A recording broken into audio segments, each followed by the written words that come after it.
त्वमादिदेवः पुरुषः पुराणः त्वमस्य विश्वस्य परम निधानम् वेत्तासि वेद्यं च परम च धाम त्वया ततं विश्वमनन्तरूप। वायु यमः अग्निवर्णो शशाङ्कः प्रजापतिस्त्वं प्रपितामहस्य नमो नमस्तेस्तु सहस्रकृत्वा पुनश्च भूयोऽपि नमो नमस्ते पुनश्च भूयोऽपि नमो नमस्ते। वसुदेव सुतं देवं कंस चारूरमर्दनं देवकी परमानंदम कृष्णं वंदे सततगुरुं कृष्णं वंदे। हम सभी आज पुनः भगवान कणाद द्वारा रचित वैशेषिक दर्शन पर चर्चा करेंगे। इससे पूर्व 3 सत्र समाप्त हो गए थे।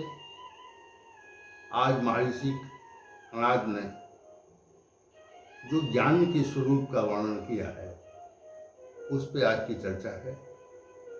महर्षि कणाद ने धर्म के प्रतिपादन हेतु दान को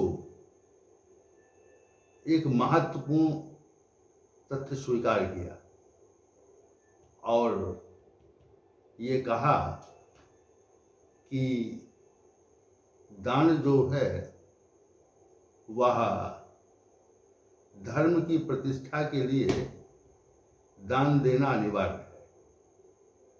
बिना दान के धर्म की प्रतिष्ठा स्थापित नहीं हो सकती। दान वस्तुतः एक ऐसा सामाजिक कर्तव्य है जिससे अनेक सामाजिक हितों का पोषण होता है और अनेक आध्यात्मिक परंपराएं दान के द्वारा ही संचालित होती हैं। दान से आत्मा में जो अज्ञानता है उसको भी शुद्धि प्राप्त होती है। यद्यपि आत्मा तो शुद्ध स्वरूप है परंतु वो काम क्रोध लोभ के आवरण से आच्छादित हो जाती है। इसलिए मनुष्य को दान की आवश्यकता पड़ती है। काम क्रोध आदि आवरण दान से समाप्त होते हैं। महर्षि कणाद ने सचेत किया कि दान को सोच समझकर देना चाहिए। उचित पात्र को दान देना सर्वाधिक उत्कृष्ट कार्य है। उसका परिणाम शुभ नहीं होता। यदि शुभ होता है, यदि उचित पात्र नहीं है तो उसका परिणाम अशुभ होता है। महर्षि कणाद का मानना है जिस प्रकार खेत में एक बीज के बोने से परिणाम में अनेकों बीज प्राप्त होते हैं, उसी प्रकार यदि शेष दान दिया जाए और उसमें पूर्ण श्रद्धा का भाव हो तो दान करने से जो परिणाम है वो कई गुना प्राप्त होता है। वस्तुतः जब मनुष्य दान देता है तो दान देते समय दान के परिणाम पर उसकी दृष्टि रहती है और जब तक दृष्टि दान के परिणाम पर रहती है तब तक उसका उचित लाभ प्राप्त नहीं होता। हमें दान के लिए लौकिक और पारलौकिक सुखों की आकांक्षा का परित्याग करना चाहिए और इससे यदि परित्याग नहीं होता है तो उससे आत्मा का उत्कर्ष नहीं होता।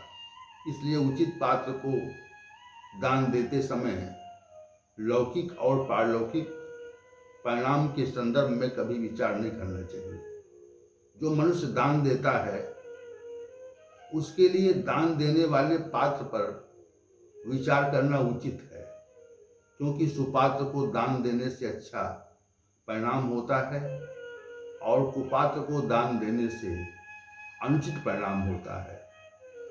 उसका प्रतिकूल फल प्रत्यक्ष देखा जाता है।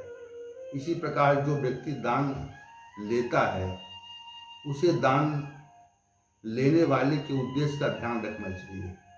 अर्थात दान दाता हमें किस उद्देश्य से दान दे रहा है, ये तथ्य सदैव विचारणीय होना चाहिए। यदि उसका उद्देश्य उचित नहीं है तो उसे कभी भी श्रेष्ठ दान नहीं मानना चाहिए। ये बिल्कुल स्पष्ट है। शुभ दान देने से शुभ परिणाम की प्राप्ति होती है और अशुभ दान देने से अशुभ परिणाम की प्राप्ति होती है। अशुभ धन लेने वाला अनेक प्रकार के सांसारिक झंझावातों में फंस जाता है और उसका आत्मसम्मान भी नहीं रहता। किसी भी पात्र अपात्र को अथवा कुपात्र को दान देने से अच्छा परिणाम कभी प्राप्त नहीं हो सकता। यद्यपि दान का परिणाम प्रतीत नहीं होता, परंतु ऐसा मनुष्यों का विचार है कि कुपात्र को दान देने से हिंसा की प्रवृत्ति बढ़ जाती है। अन्याय से प्राप्त धन का दान करना भी हिंसा की भावना है। इस प्रकार का दान कभी भी स्वीकार नहीं करना चाहिए। हिंसा द्वारा या लोगों के उत्पीड़न करके धन देने वाले और उसे प्राप्त करने वाले को हिंसा का दोष स्वतः लग जाता है। जिस दान में दोष नहीं है उस दान को देने से और लेने से दोनों विधियों से उचित लाभ प्राप्त होता है। जब भी दान देने का सुअवसर प्राप्त हो और उसमें पात्र व्यक्ति को ही उचित समझकर दान दे।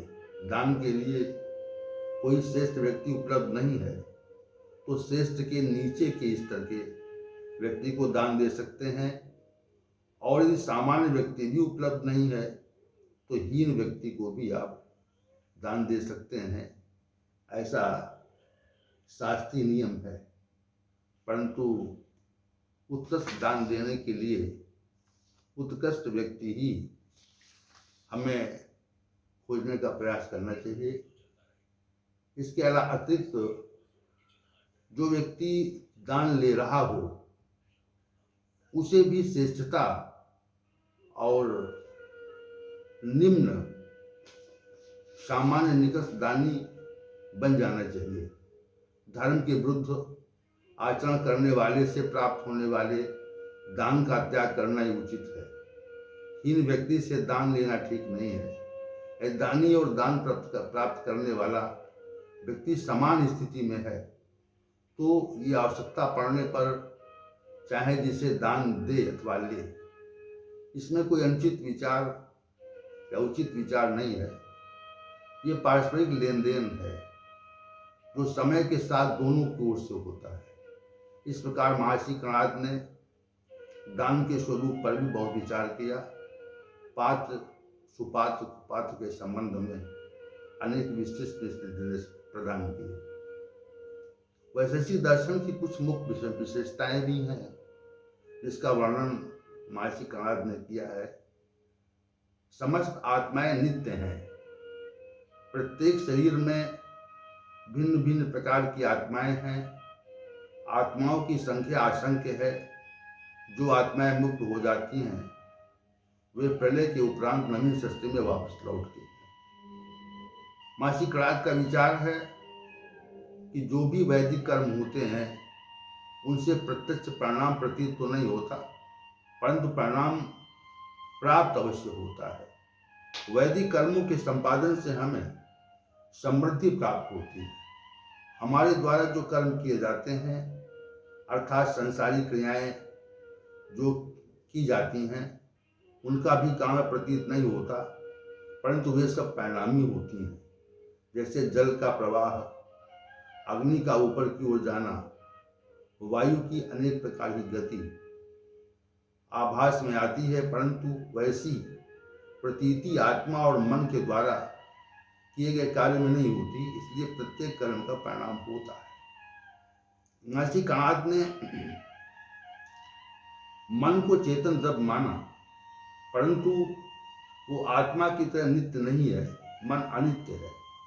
मन चूंकि आत्मा के आश्रय से ही कर्म करता है और वो आत्मा के आश्रय में ही रहता है, इसलिए उसके बारे में महर्षि कणाद ने चेतनता जैसा तथ्य कहा। महर्षि कणाद ने तीसरी सत्ता के विषय में यद्यपि कोई चर्चा नहीं की, फिर भी इस दर्शन का मुख्य उद्देश्य मुक्ति ही कहा। ईश्वर के अस्तित्व के संबंध में नकारात्मक बात नहीं कही। महर्षि कणाद ने पाप और पुण्य के परिणाम को वैदिक साहित्य के आधार पर निरूपित किया है और ये कहा, यज्ञ दान आदि कर्मों का संपादन शुभ मुहूर्त में करना चाहिए। शुभ मुहूर्त में यज्ञ और दान करने का विशिष्ट परिणाम हमें प्राप्त होता है।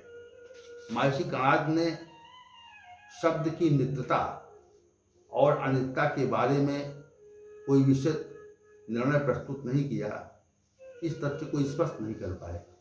उन्होंने कहा, नित्य द्रव्य में उसके गुण को मानना चाहिए। जैसे पृथ्वी नित्य है और उसका गुण गंध भी नित्य होना चाहिए। महर्षि कणाद ने ये कहा कि जो भी कर्म होते हैं उसका परिणाम है वो मनुष्य को भोगना पड़ता है और इसी भोग को प्राप्त कराने के लिए सृष्टि का उद्भव हुआ है, उसका निरंतर विकास होता है। जैसे मनुष्य जन्म होता है तो पहले वो विकास की ओर जाता है और फिर ह्रास की ओर जाता है। सृष्टि के निर्माण में परमाणु ही आधारभूत तत्व हैं और इन परमाणुओं के समुच्चय के संगठन से सृष्टि का निर्माण होता है। परमाणुओं के लिए परिमंडल शब्द का प्रयोग हुआ है।